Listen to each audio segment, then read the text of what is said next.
네, 오늘 정면 승부 3부 특별 초대석은 예고해드린 대로 윤성규 환경부 장관과 함께합니다.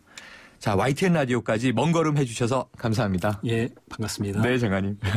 장관님께서 취임하신 지 벌써 한 2년 3개월 정도 되신 거죠? 예, 이제 3개월째 들어가고 있습니다. 아, 그렇군요. 예. 가장 오래 재임하고 계시는 장관님이시죠? 예, 뭐 같이 5분이 있습니다. 네. 예, 기간이 같은 분이. 네. 예. 자, 이렇게 이제 오신 그 의미가 5월 22일이 생물 다양성의 날이라고 하는데요. 예. 이 생물 다양성의 날은 어떻게 제정됐고 어떤 의의를 가지고 있는지 장관님께서 좀 설명 부탁드립니다. 우선 우리가 먹는 것은 동물이나 식물 아니겠습니까? 그렇죠. 먹거리는 100%입니다. 그렇죠. 또 우리가 산소를 호흡하지 않습니까? 이 식물이 광합성 작용을 해서 산소를 생산해 주거든요. 네. 산소도 100% 거기입니다. 네. 또한 의약품. 의약품의 48% 이상은 그 주요 성분을 식물로부터 얻고 있습니다. 네. 그러니까 동식물이 다양하지 않으면 우리가 먹는 것도 부족해지고 또 의약품도 얻을 가능성이 낮아지는 거죠. 네. 우리의 생명이 직접 거기에 의존하고 있는 겁니다. 그래서 네. 생물 다양성이 그만큼 중요하기 때문에 네. 1992년도에 유엔이 생물 다양성 협약을 체결을 했습니다. 네. 그리고 2000년도에는 5월 22일 그 생물 다양성 협약이 체결된 날이 5월 22일인데 네. 그날을 생물 다양성 협약의 생물 다양성의 날로 이렇게 유엔이 지정을 했습니다. 그렇군요. 그런 예. 또 의미가 있었군요. 예. 결국 생물 다양성은 우리의 생존과 직결된 그렇습니다. 환경의 문제인데 자, 과거에는 지금 말씀해 주신 이 생물 다양성의 날과 또 습지의 날 기념식을 따로따로 열어왔다고 하던데요. 이번에는 함께 개최한다고 하는데 그 이유는 어떤 건가요? 예, 습지의 날은 2월 2일입니다. 한참 추울 때입니다. 네. 또 생물 다양성의 날은 5월 22일입니다. 네. 그런데 생물 다양성이 가장 잘 지켜지는 데가 습지거든요. 아, 그렇겠네요. 그래서 이게 불가분의 관계에 있는데 지정은 각각 했기 때문에 날짜는 다르다 하더라도 이 같은 생물 다양성을 지키자고 하는 목적은 같기 때문에 이제 올해는 같이 하게 됐습니다. 네. 2월 2일 습지의 날에는 습지가 주로 얼어 있겠네요. 그렇습니다. 네. 우리나라의 경우에는. 네, 세계 각국이 이 생물 다양성의 보존에 아주 중요한 가치를 다 두고 있다고 하는데요. 자, 우리 정부는 과연 어떤 노력을 기울이고 있나요? 예, 저희도 다양하게 노력을 기울이고 있습니다. 우선 종합 선물 세트 같은 국가 생물 다양성 전략이라고 하는 것을 만들어 가지고 2014년부터 2018년까지 5년간 추진을 하고 있습니다. 그 핵심적인 내용은 이제 서식지를 잘 보호해야 생물 다양성이 지켜지는데 국립공원이라든지 생태계 보존지역 이런 지역들을 확대 지정을 해나가고 우리가 따옥이라든지 황새 이렇게 멸종위기에 있는 종들을 반달가슴고 이런 것들을 지금 계속 증식하는 복원 사업을 해나가고 있습니다. 또 이 생물 다양성이 아까 의약품의 48%가 식물 이런 데서 얻는다고 했는데 앞으로는 그런 생물 원종을 갖고 있는 나라는 다른 나라가 그 원종을 이용해서 의약품을 개발하거나 해서 이익을 봤을 때 그 이익을 공유하게 됩니다. 그렇군요. 그래서 우리가 우리 생물 원종을 잘 식별을 해내지 못하고 또 데이터베이스화 해놓지 않으면 나중에 외국에 갖다 쓰더라도 주권을 행사할 수가 없어요. 그래서 우리가 생물 자원관을 신설하거나 하면서 우리 생물 자원을 찾아내는 노력을 지속적으로 해나가고 있고요. 또 찾아진 그런 생물 자원에 대해서 의약품으로 쓸 수 있는 가능성이 있는지 이런 것들을 또 찾아내는 작업을 같이 하고 있습니다. 연구개발까지 같이 병행되는 거군요. 또한 이 생물 다양성이 잘 발전돼 있는 지역에는 생태 관광도 많이 가가지고 지역의 경제 성장에도 이익을 담당하고 있습니다. 예를 들면 순천만 같은 경우에는 제가 어제도 거기 갔다 왔는데. 순천 다녀오셨군요. 어제가 수요일 아닙니까? 어제도 거기 엄청나게 사람들이 많이 왔더라고요. 연간 350만 명이 찾고 있습니다. 그러다 보니까 지역 경제 활성화 효과가 무려 940억 원이 됩니다. 그래서 이걸 잘 지키면 지역 경제도 활성화가 됩니다. 지역 경제 활성화까지 관광 자원도 되지만 말씀해 주신 저 핵심은 생물 자원은 미래 자원이다. 이렇게 정의해도 되겠네요. 그렇습니다. 아주 요약을 잘 해주셨습니다. 아까 습지 말씀 주셨는데요. 이 습지의 날도 함께 이번에는 이제 지낸다고 하셨는데 습지 보존 과연 왜 중요한 것인가? 습지를 보존하기 위해 기울이고 있는 노력은 어떠한 것인가? 좀 설명해 주세요. 습지는 흔히 동식물 서식처로는 다 알고 있고요. 네. 그 동식물 서식을 하고 있기 때문에 생물 다양성의 보고입니다. 네. 거기에 가면 뭐 식물도 물속에서 자라는 식물로부터 수종식물, 네. 또 물가에 사는 식물까지 네. 다 있고요. 또 그런 지역에는 식물성 플랑크톤, 동물성 플랑크톤이 네. 잘 발달되기 때문에 이 어류들도 잘 다양한 네. 종류가 잘 살고 있거든요. 먹이 사슬이 어마어마하겠죠. 예, 그렇죠. 예, 그래서 그건 뭐 이 습지는 그런 생물 다양성 측면에서는 없어서는 안 되는 존재고요. 네. 또 아까 말씀드린 대로 환경적으로나 사회문화적으로도 굉장히 중요합니다. 우포는 전국적으로 다 알려져 있잖아요. 네, 세계에도 그렇습니다. 알려져 있습니다. 네. 예, 뭐 순천만도 마찬가지고요. 그래서 습지 보존이 굉장히 중요합니다. 그래서 우리가 1999년도에 습지 보존법을 제정을 했고 네.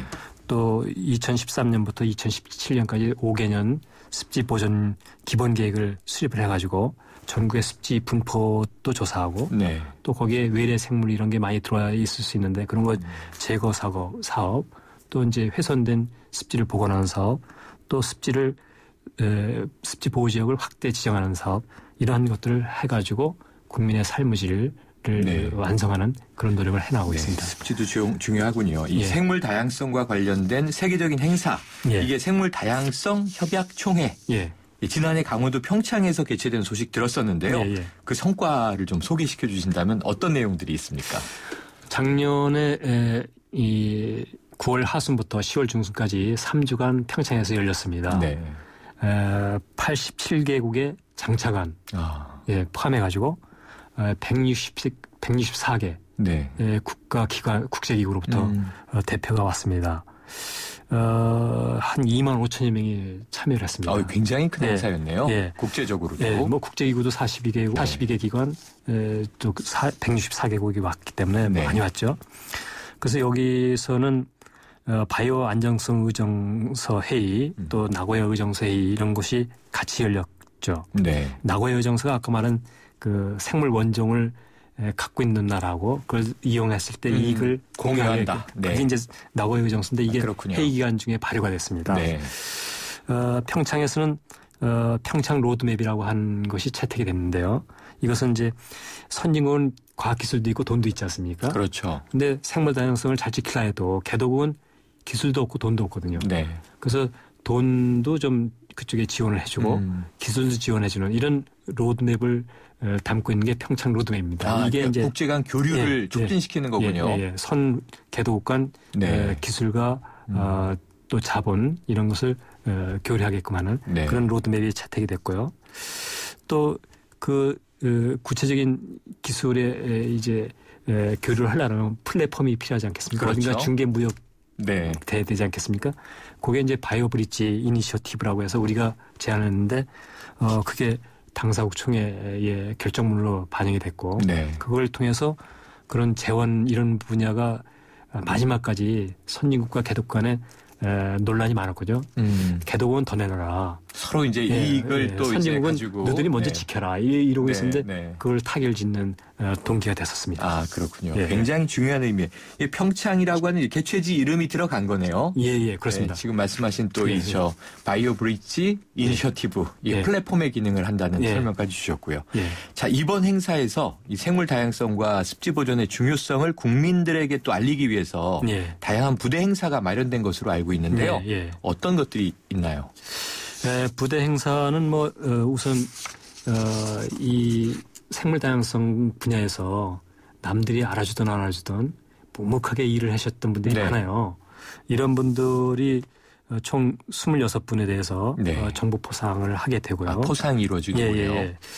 그러고 이제 그 부대 행사로는 가족 단위로 이 습지에 사는 곤충 만들기, 또 동백꽃 물들이기, 또 낙동강 하구 체험, 또 제주에서 이번에 행사를 하는데 제주에는 이제 선을 마을이라고 있거든요. 여기가 생태관광 지류 지정이 된 지역인데 이런 지역에서 방문객이 5월을 즐기도록 그런 것들도 개최가 되고요. 또 보호지역 관리 방안에 대한 워크숍이라든지 국제 심포지엄도 이번에 같이 열립니다. 네, 아마 오늘 이렇게 장관님께서 출연해 주셔서 설명을 해 주시니까 청취자분들은 그렇게 중요한 여러 가지 활동들을 우리 정부가 또 환경부가 해왔던 것을 모르고 있었고요. 생물 다양성 또 습지 보존의 중요성 이런 거 오늘 많이 좀 새롭게 아시게 되는 계기가 될 것 같은데요. 자, 그러면은 이게 마지막으로 이 생물 다양성과 환경 보전 관련해서 YTN 라디오를 지금 듣고 계시는 청취자 여러분께 당부하시고 싶은 말씀이 있다면 한 말씀 주시죠. 제가 과거에 독일에 꼬마들을 데리고 가서 있었습니다. 네. 근데 거기서 다니다가 새가 이렇게 이상한 새가 날아가든지 다람쥐가 남을 타는 거 보면 우리 애들은 그걸 막 쫓아갑니다. 네. 근데 독일 아이들은 나무 뒤에 숨어가지고 눈에 안 띄게 관찰을 합니다. 아, 다르군요. 행동이. 그래서 아주 제가 민망하기 짝이 없었는데 그게 어디서 왔을까? 우리가 방학 숙제로 곤충 채집을 하게 됩니다. 그렇죠. 저도 많이 했습니다. 그래서 요즘도 산에 보면 부모님이 아이들 데리고 맨 밑에 곤충 채집통 들고 산을 가시는데요. 맨 밑에 사주지 마시고요. 네. 곤충 채집하지 마시고 가서 관찰하도록 좀 교육시켜 주시면 우리 미래 세대가 생물과 더불어 행복하게 살 수 있습니다. 그래서 그렇군요. 당부드리겠습니다. 이제는 이게 포획이 되겠네요. 그렇습니다. 저희도 많이 모르고 잡았는데 이게 선진국과 어찌 보면 후진국의 차이를 장관님이 지금 아주 꼬마들의 일반적인 행동으로 비교를 해주셨어요. 자, 그럼 이제 생물 다양성에 대한 문제보다 또 현안 많이 다루고 계시잖아요. 제가 개인적으로 보기에는 환경부가 가장 골치 아프시겠구나 생각되는 게 뭐냐면 수도권 매립지 문제 아닌가 싶어요. 지금 이 보도로 보기에도 한 6차례 관계 회의를 해오셨고 지금 장관님이 이끌고 계신데 지방자치단체가 다 지금 이해관계가 복잡하지 않습니까? 그러니까 서울시 박원순 시장 참여하고 있고요. 그리고 이제 경기도 남경필 지사 참여하고 있고 또 인천시가 걸려 있으니까 유정복 시장 참여하고 있는데 이게 지금 논란이 많았는데 어떻게 정리되고 있습니까? 지금 사자협의체가 6차례 또 최근에는 한 달에 2번 이상 이렇게 만나고 있습니다. 그래서 점차 의견이 모아지고 있고요. 대부분 모아졌고 이제 연장 여부 또 연장한다면 어느 정도나 연장할까 이 부분은 아직도 서로 고민을 하고 있습니다. 그래서 그 부분도 앞으로 더 열심히 노력하면 뭔가 서로 윈윈을 할 수 있는 방안이 만들어지지 않을까 하는 생각이 듭니다. 왜냐하면 인천도 쓰레기를 완전히 안 나오게 할 수는 없는 것이고요. 서울도 마찬가지고 경기도도 마찬가지거든요. 다 공통의 문제는 갖고 있습니다. 그럼 어떻게 해결할 거냐. 또 각자 해결할 방법도 사실은 탐탁치가 않습니다. 뾰족한 방법은 없는 거고요. 그러니까 동상이몽이 아니고 동상동몽을 하는 거거든요. 지금 어떻게 하면 그것을 잘 만들어내겠냐 하는 것을 지금 고민하고 있는 상태입니다. 다행히 보도로 보니까 이제 인천시의 입장이 조금 이제 전향적으로 바뀌고 있다. 그런데 이제 궁금한 것이 이 김포 수도권 매립지가 말씀하신 대로 이게 8년 연장될 거냐, 30년 연장될 거냐, 장기 연장될 거냐, 제3, 제4의 매립지는 그럼 또 어떻게 이제 좀 중장기 계획을 세울 거냐, 이게 아마 참 관심사들이 많은 것 같은데요.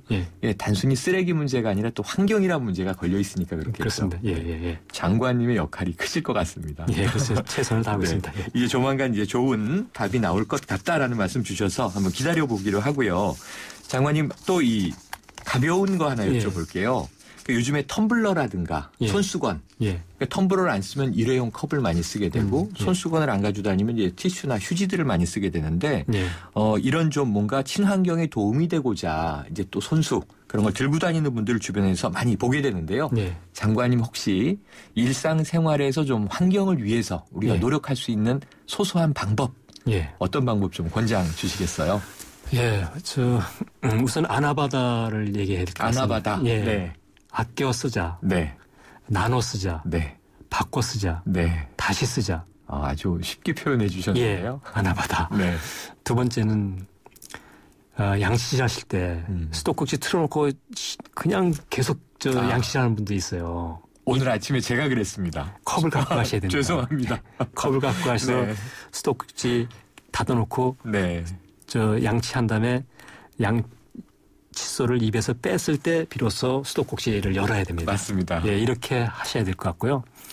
또 우리가 자동차 공회전 하지 말아야 되고요. 네. 예. 또 전기. 저는 집에서 집사람한테 야단을 많이 맞습니다. 저는 그냥 불만을 끌어다니거든요. 우리 집사람은 전기 좀 켜고 살자고 저한테 그럽니다. 사모님은 좀 많이 켜고 살자. 예, 예. 장관님은 끄자. 예. 네.